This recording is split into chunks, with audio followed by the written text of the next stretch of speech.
ciidanka xoogga dalka Soomaaliyeed caawa hadii jilib loo baahdo uu tagi karaa inaan aaminno bis aaminaadaas aan aaminaan ugu filan raganimadana wax ka dhiman hadaan nimankaas wadan ka saarin wallahi raganimadana wax ka dhimanta hooyada Soomaaliyeed ee suuqa saaga adeeg u soo doonata ma dambiga ka gashay al-shabaab adintaasa dhaawac meelulkaygo dhiigayga waan u weynayaa dhulkaygo dhiigayga ciidale dhaxalkeena ummadale dhalashadeena Soomaali Assalaamu alaykum warahmatullahi wabarakatuh salaan kadib maanta waa ku faraxsanahay inaan idin soo booqdo idin soo salaamo markuu ugu horeyso waxa mahad iska leh Allah subhanahu wa ta'ala meeshaan ugu kulmiyay caafimaad nasiyay noo kasay inaan noqono ama nugu hanuuniyay inaan noqono dad doortay inay dalkooda iyo dadkooda difaacaan duruuf kasto lagu jiro waxa la soo ma ahan ragga iyo duruufta ilmaadeero way waxaan maanta ku faraxsanahay in nimankii al-qaacidada al-shabaab ahay ay idin bawac dhigi laayihiin ay leeyihiin wiilasha ciidanka xoogga dalka Soomaaliyeed meel lagu hor istaagi karo malaha niman kale walaalihiina ayagana meesha idinka 90 kilomitir soo marteen 250 kilomitir ay mareen oo ciidanka xoogga dalka Soomaaliyeed ka tirsan 2 2 3 sideedaba sida saxan waxay ahayd in al-shabaab asagu naga cabsado sida ummadda Soomaaliyeed iyo shacabka Soomaaliyeed ay naga rabaan waxay tahay inaan annaga noqono dadka cabsi geli argagixisada annaga noqono sida saxan sidaan waa sidana laga rabay waa u dhaaranay inaan u dhimanayno dalkan Soomaan dhalinyarada Soomaaliyeed intaan bismiya dhalinyarada Soomaaliyeed inta xoogga dalka Soomaaliyeed ka tirsan bismiya waa ma Soomaan dhalinyaro badan fursad u heli waayay in ciidanka xoogga dalka Soomaaliyeed ka mid noqdaan waa ogtihiin oo marqaatiya ka tihiin maalin kasta markii ciidan la qoraayo meesha 500 looga baahan horta 5,000 soo feesho maanta fursadan haysano ee ah inaan dalkeena iyo dadkeena difaacno waxa la rabaa inaan ummadeena uga faa'iideen in nimankan argagixisada ah aan ka dulqaadno wax fiican oo la sheegi kara ma ahan in maanta aan dhahayno al-shabaab uu 20 jirsade wax fiican maan Soomaan waxaana laga rabaa inaanan sii dhihin al-shabaab uu 22 jirsadina sii dhinan laga rabaa haddaan dhahnana ugu yaraan inaanan sii dhihin al-shabaab 22 sano tirsan inaan dhinan laga rabaa Ilaahay subhanahu wa ta'ala wa naguulina aayadda quraanka waxay ahayd wa an laysa lil insani illa ma sa'a qofka ma helay wuxuu san u socon Soomaan haddaan sidaan u dhaaranay intaan shacabka uga soo dhex baxnay guryaheena uga soo tagnay annagoo nafteena hibeenayno aan ciidanka ugu soo biirnay haddaan aqli ku darno nimanka shayaadiinta ee argagixisada ma nin oo 15 bil ku dhashay ku jiro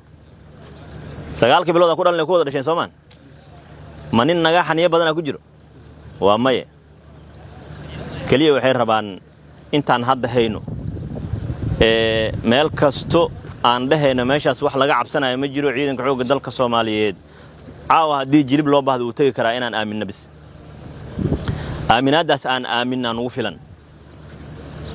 Ilaahay subhanahu wa ta'ala nada garabkooda uu ka baxay nimanka hooyada Soomaaliyeed ee saaka soo baxday saf soo gashay inay codkeeda dhiibato ama hooyada Soomaaliyeed ee suuqa saaga adeeg u soo doonata ma dambiga ka gashay al-shabaab haddana maanta waxay rabaan isku qarxiyaan waxa ogaatiin marka tawar kuma harin nimanki shaqadana hortaalo ma yara laakiin waxa fursad oo guud ahaan ciidanka xoogga dalka Soomaaliyeed iyo guud ahaanba ummadda Soomaaliyeed fursad u maanta dhalinyaradii Soomaaliyeed inay ka go'an tahay inay ciidanka xoogga dalka Soomaaliyeed ku biiraan qalab ka qaadaan nimanka argagixisada ay wadan ka saaraan ogaada maalinka ciidanka soo gasheen iyo maanta inta ka dhaxle wax 5,000 askari kor u dhaafay ciidan ku soo biiray waxayna aaminsan yihiin wadadii saaxiibadiin ciidanka in kaga horeeyay ay mareen iyo meeshay gaarsiiyeen iyo meesha adinka gaarsiin doontaan inay intay ka sii qaadaan ay dhameystiraan hadafka ciidanku ugu soo biirteen inay ka dhabeeyaan oo sideedaba al-shabaab inta laga xoreynayo in ciidan la ahaadi aaminin dalkana loo dhinto hawshan hor taalo iyadoo badan oo dhib badan oo ummad Soomaaliyeed oo aanan tiro yareenin maanta ay gumaysi wax u eg waliba gumaysi xitaa ka xun marka si kale loo fiiriyo ay ku jiraan hawshan noo taalo howl yar maanta wiil Soomaaliyeed oo waxa jiro hadduu raba xataa aanan helin waxbarasho maanta waxa jiro hooyo Soomaaliyeed oo markay hal wiil u dhasho oo caawala dhaho wiil dhasho horta isku naxayso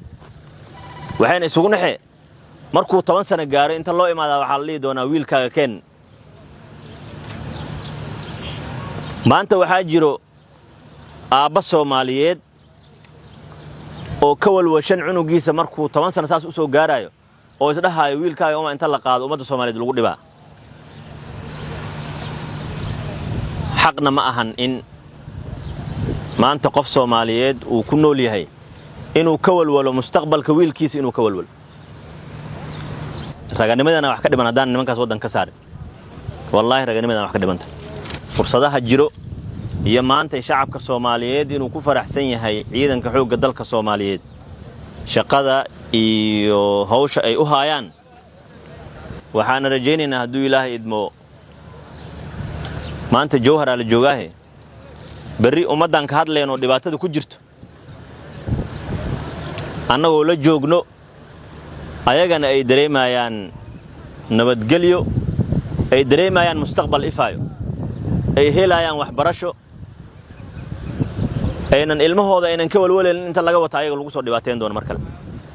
arjayna hadduu Ilaahay insha Allah meelo kale meeshaan aan ahayn oo ummadahaas dhiban annagoo la joogno inaan markale is wareysan doono wada hadli doona hadduu Ilaahay idmo Ilaahay cimrigaas inuu na gaarsiiyaan rajaynayna waxa kale oo fursad haysanaa shacabka Soomaaliyeed meel kasto aan ugu tagno inay horta laamo qoyan ugu soo dhaweynayaan wax badan ay naga filayaan ma ogtahay adiga in wax laga fisho oo la dhaho ninkan alla ilaahay wax uu soo wadaa sharaf Soomaan hadda allo sahaltaan waxa la leeyahay kan wax uma galiye waa laga sii jeesanaa horta maanta marka meel kasto in sharaf iyo karaamo iyo mashxarad lagu soo dhaweynayo meesha ugu dambeysay oo ciidanka xoogga dalka Soomaaliyeed uu ka dulqaado nimanka argixisada muwaaraga ahayd maanta deegaanka muwaaragna dadkii deganay shacab say u dhan yihiin caruur iyo waayeel qayb kamid ah suuxi waxay u soo daawasho tagaan ciidanka markuu roondeenayo jidka u soo fariistaan waa u sacbiyaan xaqiiqatan nimankaasna waxa ogaatiin 15 sano la soo dhaafay argixisada haysatay maanta rajay ku nool yihiin maanta waxay aaminsan yihiin in wax ay ka cabsanayaan aysan jirin sideedaba shalay wix lagu cabsi gelin jireen ay meesha ka baxeen laakiin waxa rabaa markaas inay maskaxdiina ku jirto in uusan jiifna noo jirin nasashana aynan meel noo oolin dhibaatadan sheegay hadda intay ummad Soomaaliyeed ilaahu uu hal qof ahaado intay heeso inta maanta qof Soomaaliyeed naftiisa uu cabsanayo inta maanta qof Soomaaliyeed mustaqbalkiisa uu cabsanayo jiifna nooma yaalo fadhina nooma yaalo guuli gownima idinku ogahay aad iyo aad u mahadsantiin Soomaaliya xoogga dalka